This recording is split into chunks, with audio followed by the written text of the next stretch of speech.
Hey folks, Andy Patton here. The Zags are set to play San Francisco tonight at 8 p.m. We previewed the Dons on Wednesday's show, but today will be a look at my 5 things to watch in segment 1 before closing out the week with AndyLocks grading listener-submitted hot takes. All right here on Locked On Zags. Don't go away.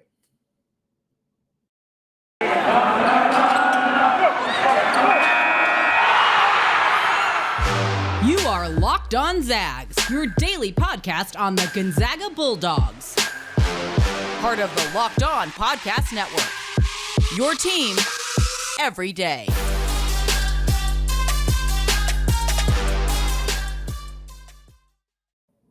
What is going on, y'all? Welcome to the Locked On Zags podcast, part of the Locked On Podcast Network. I am your host and longtime Gonzaga podcaster, Andy Patton, here to take you through another season of Gonzaga Hoops. I want to thank all of you who make this podcast your first listen of the day, and those of you who have checked the show out on YouTube. It is growing fast, one of the fastest growing shows on the Locked On Podcast Network. I am thrilled that all of you have been a part of that. Sincerely, it means so much to me to see all of you joining the YouTube channel. If you have not done it already, but you are a listener to the show, it's super simple. Just go to youtube.com, search Locked On Zags, hit that subscribe button. You can check out all of the shows in full length on the YouTube channel as well. Segment 1, we're going to look at the 5 things that I'm going to be watching for closely in tonight's game against the San Francisco Dons. A full preview of USF is available on the first segment of Wednesday's show. So if you missed that one, go check that out. Get a good look at who the Dons are, what kind of coach Todd Golden is, who Jamari Bouye is, and why this team has been considered a very likely NCAA tournament team, despite not having a long history of being in the NCAA tournament, at least not in the Gonzaga era. The first thing I have down for 5 things to watch is pretty simple. Can Gonzaga top 100 points for the 4th consecutive game? Or really, can Gonzaga top 110 points? Because that is what they have been doing throughout WCC play so far. Obviously, they blew the doors off Pepperdine. Not as surprising considering Pepperdine has taken a step back after losing Colby Ross and Kessler Edwards last year. But they also did it to BYU, a team that was considered a top 20 team nationally on defense, at least according to KenPom, and a top 50 team, according to basically every other metric that exists. They also did it to Santa Clara, who is not that good defensively, but is considered a good quality team, top 75 team in the country per KenPom when Gonzaga beat them by about 30. So now they got a chance to do it again. And once again, they're facing a team that is considered very good defensively. USF is 24th in the country per KenPom on defense. They are allowing 65.5 points per game. I'm not a mathematician, but that is a lot less than 100 points. Obviously, they have not played a team as good as Gonzaga. Few people have, but they have played good quality teams. They've played Grand Canyon, they've played Loyola Chicago, they've played a bunch of teams in the Mountain West, they've played Arizona State, they've played BYU. Like, they've played a lot of good teams and are overall holding that group of teams to under 70 points per game. So this is not going to be an easy task. I think the biggest thing that's different between this game and BYU, who Gonzaga obviously did not struggle to score over 100 points against, is that USF has more size. Not only are their big men bigger than BYU's big guys, but they have more of them as well. So that affords them the opportunity to potentially commit more fouls against Drew Timme and or Chet Holmgren, put them on the free throw line where they aren't quite as efficient as scorers.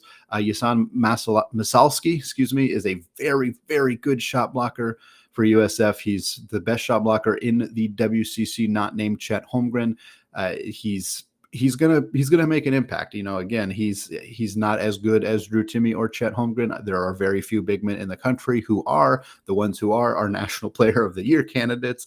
So that's not a slight to him, but he's going to alter some shots. He's going to have an impact on the defensive end of the floor, and even a small impact to Drew Timme's efficiency, to Chet Holmgren's efficiency, to Anton Watson's efficiency down low is enough to make it not as certain that Gonzaga will get to 100. They got to really light it up from downtown. And obviously they have been doing that. So it is not like they cannot do that, but it is more of a necessity if they want to get to that 100 points. I'm pretty sure Mark Few and the staff are not concerned at all about scoring 100 points. They are concerned about winning a basketball game. That is all that matters to them. If they win 63-59, they will be happy. It will be a bit of a surprise and a heart attack inducing event for the fan base, but they will be happy if they secure a win. Number 2, how will Gonzaga guard Jamari Bouye? Specifically, will they attempt to face guard him the way that they did against Alex Barcelo at BYU?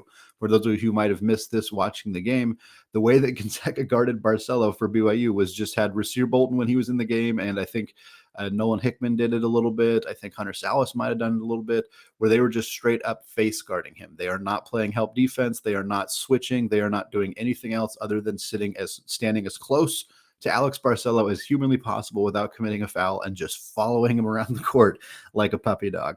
BYU is more susceptible to that kind of defense because Barcelo is such a huge part of what they do offensively. They don't have a ton of other like go-to weapons on the offensive side of the floor. Gonzaga was really trying to prevent him from getting open looks from three. He still had 19 points in that game, but obviously it did not impact the result in a significant way as Gonzaga won quite handily. I'm curious if Gonzaga will attempt to do a similar thing with Bouye, one of the best scorers in the conference, averaging about 18 points per game. He does it all. He's a good outside shooter, about 41% from there. He's good at getting to the rim. He's good at drawing a contact and getting to the free throw line. He does a little bit of everything offensively, but also San Francisco has other weapons. They have arguably more help in other places than BYU does. They have Masalski, who's averaging 14 points per game and 8 rebounds as a big man. Now, face guarding Bouye is probably not going to impact how they defend Masalski, but it could impact how they defend Gabe Stefanini, Khalil Shabazz, both very, very good perimeter players, both very good outside shooters. Although Shabazz has struggled this year, he's been historically a good outside shooter. He's very good at getting to the rim. If they face guard Bouye, those two players are more likely to get open looks, and that might not be what Gonzaga wants in this game, but it's still, I think there's an opportunity to go basically 4-on-4, have Bolton just shut down Bouye as best as possible and just try to handle the rest of the team that way. And I'll be interested to see if that's a strategy they try to implement in this game, or if they just kind of accept that Bouye is going to be really good, but they can still beat him regardless. Number 3, of course, how does Gonzaga look beyond the arc? It's a fascinating topic that has been discussed just at length about this Gonzaga team all year. Are they good? Are they bad? Are they consistent? Are they inconsistent? What are they going to look like now? They've been on a complete tear recently. In WCC play, they're shooting 47% from three. I have been a naysayer about their three-point shooting, and I have been very happy to be wrong about that. I can say fairly confidently, I don't think they're going to continue to shoot 47% because that is really high.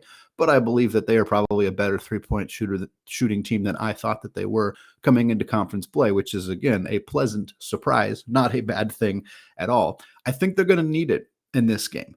I mentioned it already. USF has size. I mean, not only Masalski, but they have other big men. Patrick Tape from Duke, a transfer from Duke. He plays a lot of minutes for them. They have a couple other European guys who are over 6'10", who come off the bench as well. Like, this is a team that has multiple big men.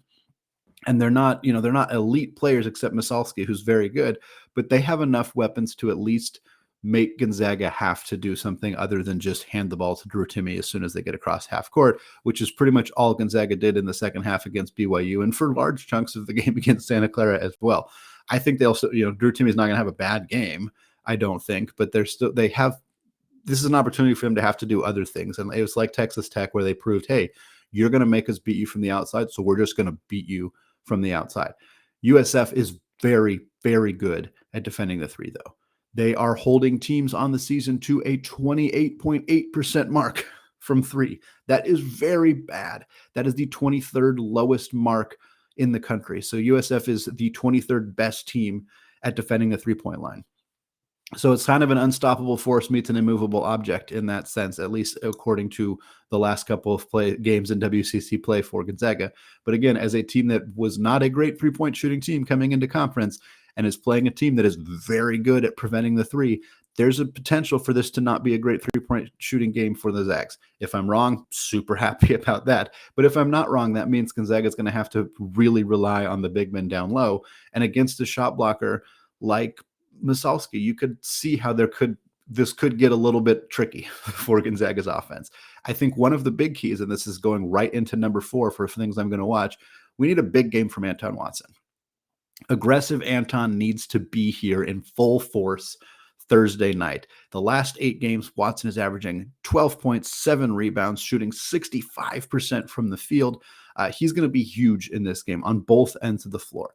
We need him to come in and immediately be that offensive force because we cannot let off the gas against USF. The Zags need to be aggressive, constantly down in the paint. They need to make Misalski work really hard every single defensive possession, because if he gets a break, he's going to be a weapon on both offense and defense. They need to tire him out. They need to get into that depth, challenge those other guys on USF's roster. And they can't do that if it's just Drew Timme and down low. They need Chet Holmgren to be a low post presence offensively, and they need Anton Watson to be the kind of player that we have seen him be over the last few games. I don't have any doubt that he will be. I don't think that this version of Anton is just a flash in the pan. I think this is who Anton Watson is now, which is incredible and excellent for this team, but he needs to have a good game on offense. And of course, defensively, he's always so important if they want to run those half-court traps, if they want to do some of that stuff.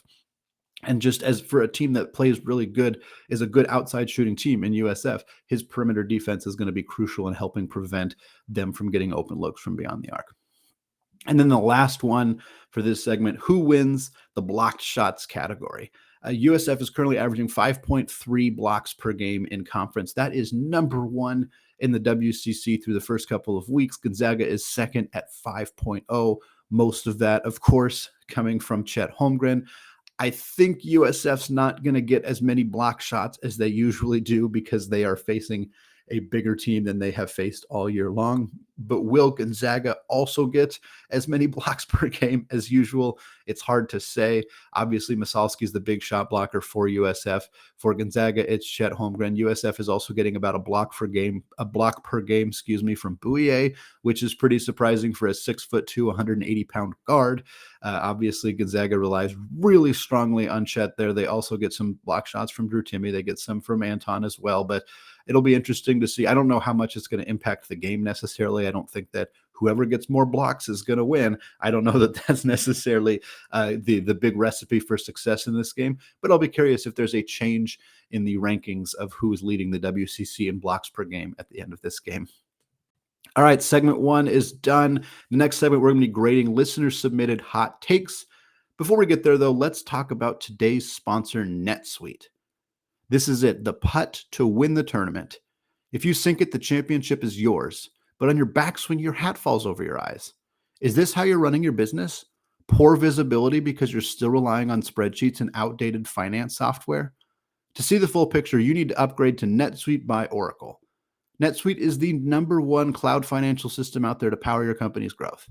With visibility and control of your finances, inventory, HR needs, planning, budgeting, and more, NetSuite is everything you need to grow as a company, all in one convenient location.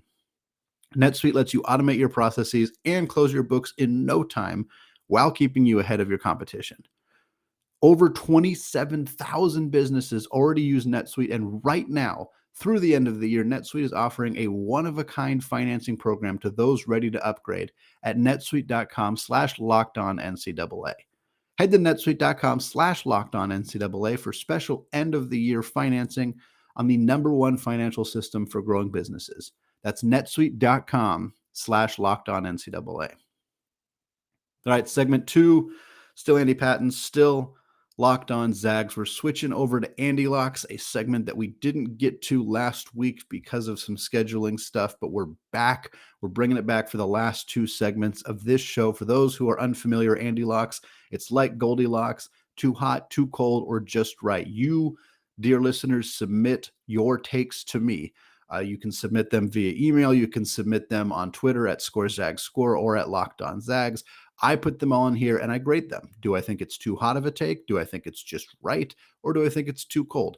Generally, if I say just right, it doesn't necessarily mean I think it's going to happen. It means I think it's a good hot take. If I say too hot, I think it's very unlikely to happen. If I say too cold, it means that it's not that hot of a take. It's probably something that's going to happen. This first take comes from Theodore via Gmail. He says, Drew Timme plays 2 more seasons at Gonzaga, overtakes Karnowski's win record, plays in 3 Final Fours, and brings home Gonzaga's first championship. So I probably should have asked for clarification here. This is Drew's junior year. So 2 more years after this would be his senior year and his super senior year. He can do that because he played during the COVID season, so he has an extra year of eligibility. If that is what this prediction is, this is pretty hot, probably way too hot, because I don't think Drew Timme is going to come back for his super senior year. I think that is very, very unlikely. But if you're saying this year and next year as 2 more years, yeah, I think that's fairly possible. I've mentioned it a handful of times on this show. I think Drew Timme's probably right around 50-50, maybe 60% leaving, 40% staying. It's really hard to know. He's obviously killing it in conference play right now, which is helping him, getting him more exposure, putting him back in the conversation for National Player of the Year. But at the end of the day, the NBA, the things that the NBA scouts want to see from Drew Timme, he still hasn't showed. He has not showed. He's a better defensive player, but he's still not a great pick and roll defensive player. He's still not a great outside shooter. So I don't know that him continuing to dominate in the paint is helping his draft stock all that much, because they already know he's very, very good at that. So I don't know. I think it's very possible Drew Timme comes back for next year. Certainly in the next 2 years, it would be outstanding if Gonzaga made another Final Four, made 2 Final Fours, potentially won the first championship. I think this is a little too hot because I'm not confident in this happening, but I love it. I think it would be awesome if Drew Timme broke the win record, if Drew Timme became like the dude that everybody's like, how is that guy still in college? Because it's always fun when Gonzaga has those guys. Kevin Pangos was one of those guys. Josh Perkins was one of those guys where people are like, I can't believe this dude is still in college. Karnowski was one of those guys. And it would be kind of fun to see that be the role that Drew Timme takes on in the next couple of years.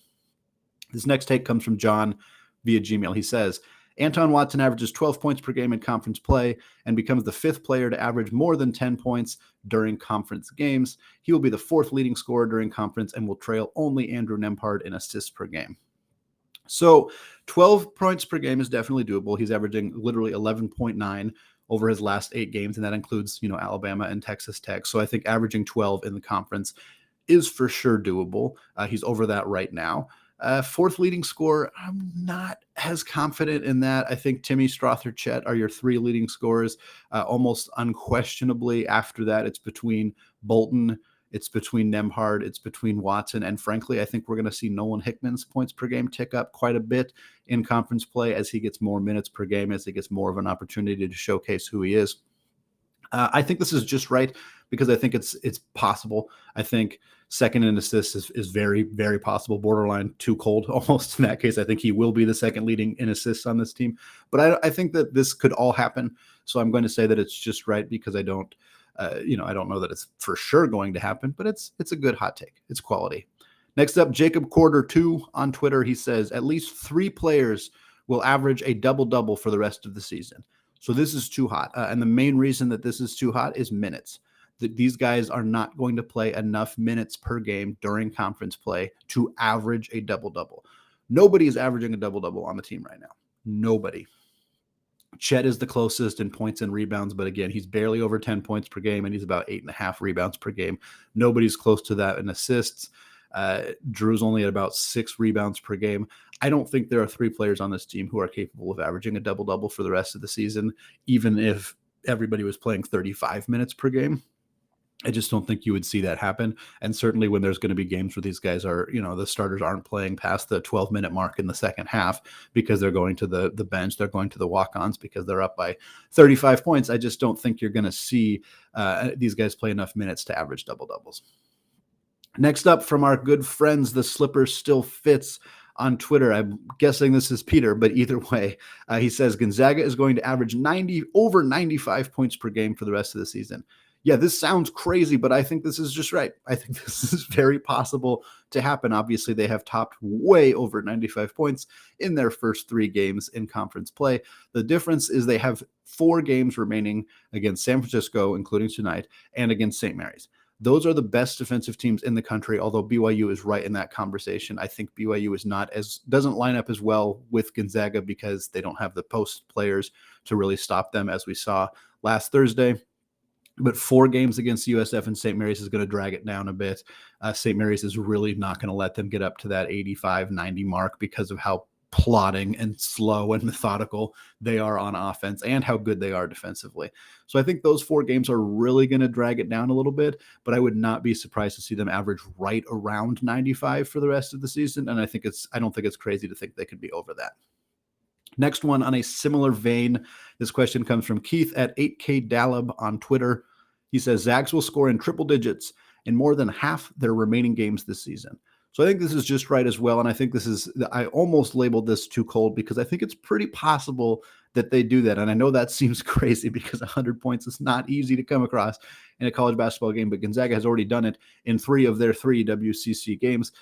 So only having to do it in half of the rest of their games is definitely possible. Like I said in the last one, I think there's 4 games between USF and USF and St. Mary's. There's a good chance they don't top 100 in any of those 4 games, which means that they have to do it in most of the rest of their games in order to reach that 50% mark. So I don't know that it's likely, but I think that it is possible. And the last one for segment 2 comes from John via Gmail. He says, even with an improved WCC this year, Gonzaga will equal the 2019-2020 team and have a margin of victory of 18 points per game while only losing 1 game in conference.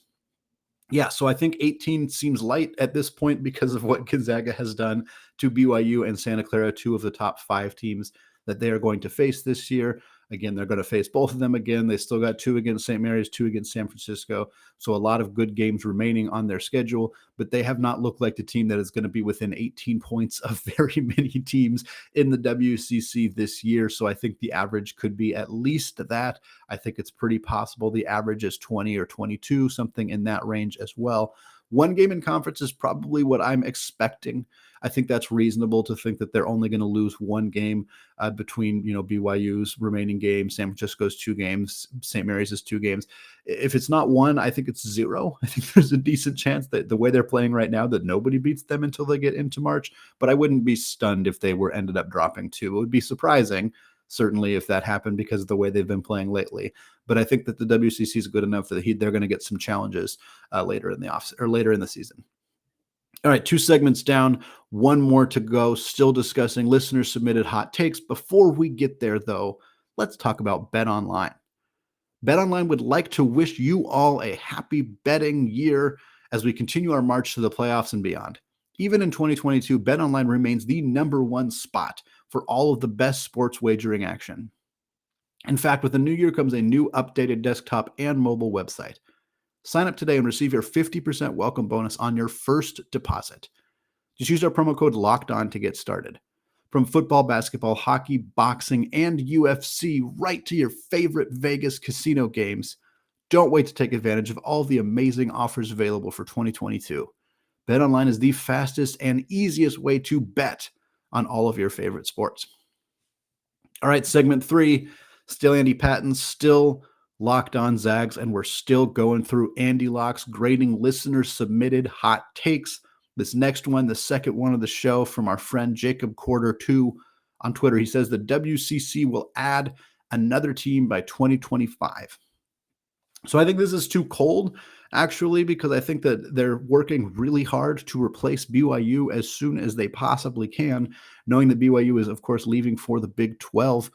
They don't want to be 9 teams for very long. They really don't want to do that. Gonzaga doesn't want them to do that. The threat of Gonzaga leaving, even though I don't think that Gonzaga should leave unless they get a really lucrative offer from the Big East or something like that. But the fact that Gonzaga has made it clear that they can leave and that they might leave is putting pressure on the WCC to do whatever they can to keep Gonzaga around and the money that they bring in for television deals. So I think that they're going to work really hard to find another team, to find a good team. I've mentioned on the show a few times, I don't exactly know what that looks like. Grand Canyon's been tossed around a lot. They would be a fine addition. They would not be an elite addition. I don't know that there are elite additions out there that they are capable of finding necessarily, but I don't think that they're going to sit with just 9 teams for very long. Next up, this is from John via Gmail. Anthony Black becomes a Zag for 2022. I sure as hell hope so. The Zags have not put together much of a 2022 class so far. Braden Huff, 6'9" big man, is all that they have in that class. They seem to have a lot riding on black. He is the only top 25 recruit from that class who has yet to commit. He had some eligibility issues in high school this year that seemed to be not his fault. Fortunately, he has gotten them resolved. He is playing now. I know Oklahoma State's in the mix. I know Baylor's in the mix. I know Gonzaga's in the mix. It seems like Gonzaga's got a lot of their eggs in this basket right now for 2022. Adding him to that team would be huge. He's so talented. He's a big combo guard who can do a little bit of everything on both ends of the floor. Former wide receiver, really, really talented young man. And getting him onto this roster for next year would ease a lot of the concerns about the amount of players that Gonzaga is going to lose from this roster next year. Would be a huge, huge addition. I'm going to say this is just right because I think that it's possible, but he's still got a couple other teams in the mix. Next question comes from Brandon at MacTrain on Twitter. In Tommy's first year at the helm, he will lead Arizona to an Elite Eight matchup versus the Zags in the West bracket. The Zags will win what many will call the ultimate mirror match. Brandon, you are not alone in this very specific prediction. Theodore via Gmail had one as well. He says Gonzaga loses to BYU in Provo, causing them to lose the West 1 seed to Arizona. Then in an epic Elite Eight showdown, Mark Few narrowly defeats his former assistant Tommy Lloyd, bringing Gonzaga back to the Final Four yet again. So both of these are very, very similar. Obviously, Theodore's has the caveat that the Zags are a 2 seed, which would be surprising, I think. Not impossible. I think if Gonzaga only loses one more game to BYU in Provo, unless BYU really tanks, which I don't think is likely, that loss isn't going to look terrible. So I don't know that Gonzaga will drop all the way to the 1 line. I think there's a pretty good possibility that Gonzaga and Arizona are both 1 seeds, which is unfortunate for the people who want to see the rematch. I'm not confident that I want to see the rematch. It's going to make my stomach churn for an entire 40 minutes. It's going to be very, very stressful for that game. I get why the national media wants that game, certainly. I think that the committee is going to try their best to put Gonzaga as the 1 and the 2 in the West. To put Gonzaga and Arizona as the 1 and the 2 in the West. It makes a lot of sense. Obviously, geographically, it makes a lot of sense if one of those teams is a 2 seed. But if they both play well enough to be a 1 seed, then they're kind of going to be shit out of luck. They're not going to be able to do anything about it. But wouldn't surprise me if these two teams do meet in the Elite Eight. I would love, obviously, for that matchup to happen. I think the Zags are probably a better team, although Arizona is very talented. They are very deep. They have some really elite players down in the paint, which could give Gonzaga some trouble in Christian Koloko, Ben Mathurin, all those guys. But I think it would be a really, really fun matchup. And even though it would be stressful for me and probably a lot of you out there as well, I would love to see that game happen in the Elite Eight. And then last but not least, from Dad Risk on Twitter, he says Gonzaga will be a 1 seed ... in the East, which kind of leads into what I was saying previously about the opportunity for Gonzaga to get the West to get the number 1 seed over Gonzaga. I guess over Gonzaga, they would both be 1 seeds. I think if Gonzaga and Arizona are both 1 seeds, that Gonzaga is going to get the West region. I don't have a firm idea on why I feel that way, other than Gonzaga has just had more pedigree, has had more number 1 seeds recently, seems more likely to get the benefit of the doubt of getting to stay and play on the West Coast. But again, I don't know exactly how the committee makes those decisions. Certainly if Gonzaga, if they lose to Provo or to BYU in Provo, or if they lose another game, and they're like the 4th 1 seed and Arizona's the 2nd or 3rd 1 seed, I could see Arizona getting the West and Gonzaga having to go East to play their first couple of games. But I don't know exactly. It's too early to tell. I'm going to say this is just right as well, because I think it's a very possible outcome that Gonzaga and Arizona are both 1 seeds and that one of these two teams has to be a 1 seed somewhere other than the West region. All right, that is going to do it for me today. Happy Zags Day. For the game tonight, I'll of course be on Twitter chatting with you all during the game, so follow me there at ScoreZagsScore. We will have a post-game reaction show right after the game. I'll get it up right around midnight or a little bit later than that for Friday. We'll talk about the game, recap the 5 things to watch. Then, of course, we'll have a great weekend. Come back for Mailbag Monday on Monday, all right here on the Locked On Zags podcast. Thank you again to those of you who make this show your first listen of the day. Now is a great time to make your second listen of the day, the Locked On Bets podcast. Locked On Bets is your daily one-stop shop for all of your sports gambling needs. Locked On Bets is hosted by your boy Q with expert analysis and insight from Lee Sterling. All right, thank you all for listening, and go Zags.